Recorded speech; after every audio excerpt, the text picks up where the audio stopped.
When a French journalist asks a question, it is not the French government. But no, that's the position of France because there is none, there are none.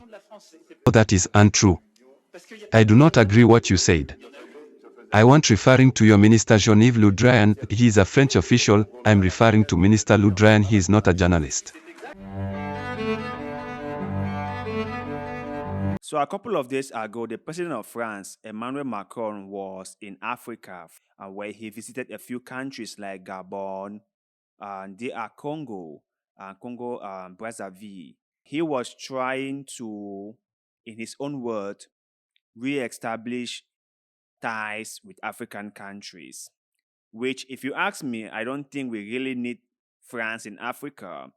I'm not being anti-France, but due to our history with France and the way France has treated us in Africa, I think it is high time we finally let them go.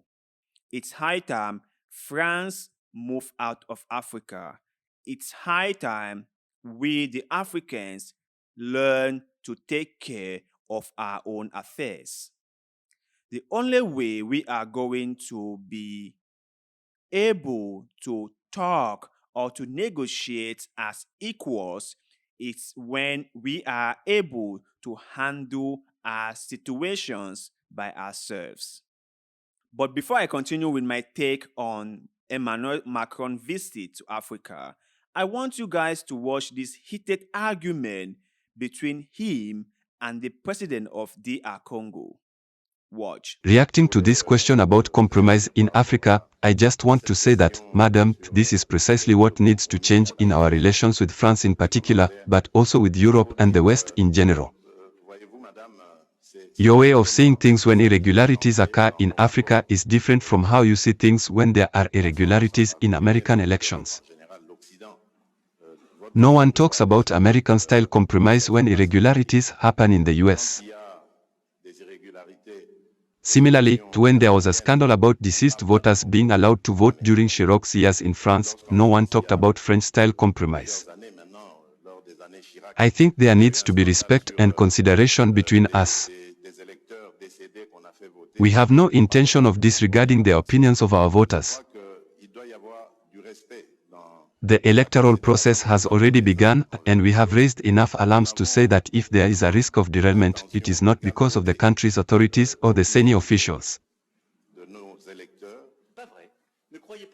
French, European, and American journalists ask the same questions to their leaders at home.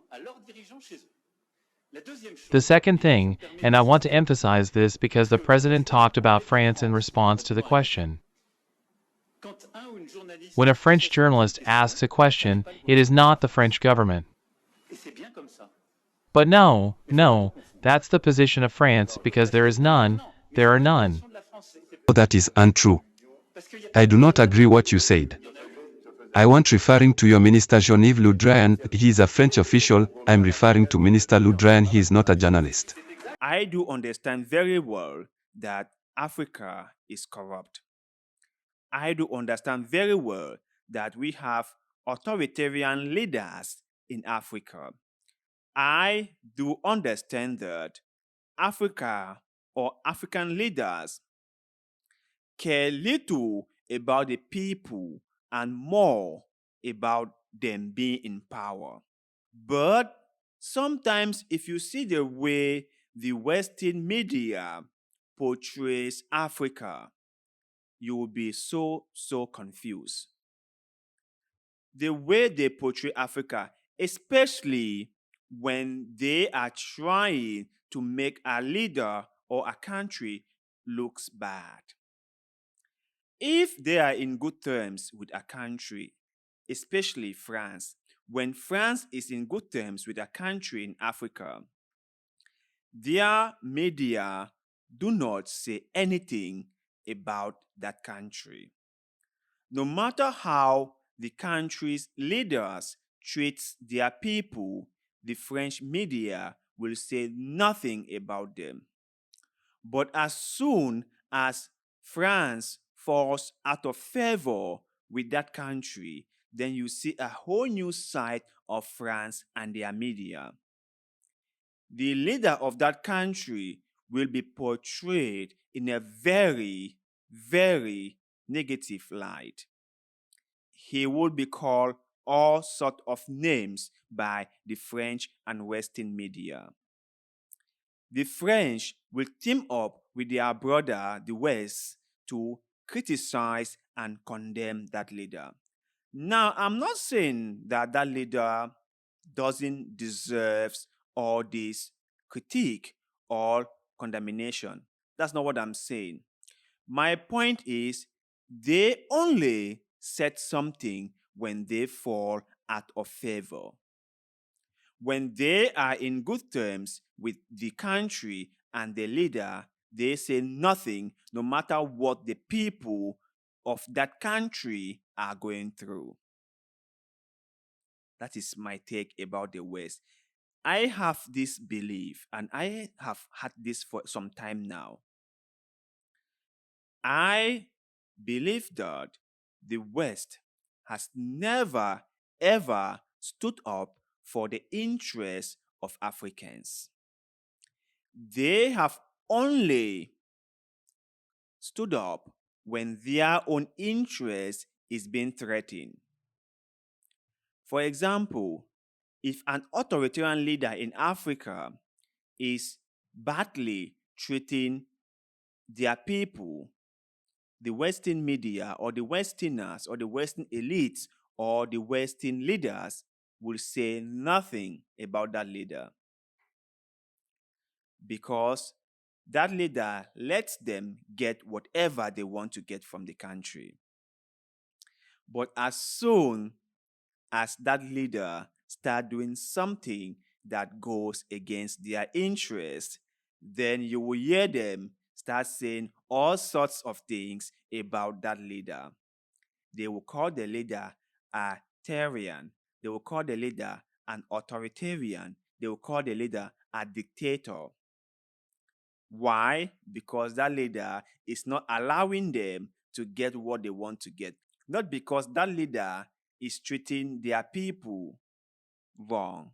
No, that's not it. It's because the leader won't allow them get what they want to get. And so, when I always revisit this issue about Africa and all the internal conflicts that are in Africa, I ask myself one question. How come there are so many conflicts in Africa? How come Africans are so disunited? How come Africans cannot really collaborate? How come Africans will rather fight each other than seek for peace? Why are Africans like this? After I must have asked myself all these questions, then something would suddenly pop up in my mind, which is divide and rule policy. Divide the people and you will be able to rule them. Divide the people and it will be easy for you to control them. And you know who is the champion of such a policy? France and Britain. They are good at this policy of divide and rule. And that is how they have partitioned Africa into tiny little pieces so that it will be easy for them to control. So to you guys out there, my brothers and sisters in Africa, what is your take on this whole Emmanuel Macron's visit to Africa? Do you think that there will be any significant changes after his visit? And secondly, what is your take on how Western media cover Africa? Do you think that they are giving an honest and just coverage of Africa? Or their coverage might have been clouded with bias and misinformation? Let us know in the comment section below because, like always, we love hearing what you have to say. And also, please do not forget to like this video, share this video, follow our Facebook page, and most importantly, subscribe to this YouTube channel because little deed of good will, like the one you are doing just now, help us a lot, and we shall forever be grateful to you. So thank you very much for doing just that. And like always, see you in the next one.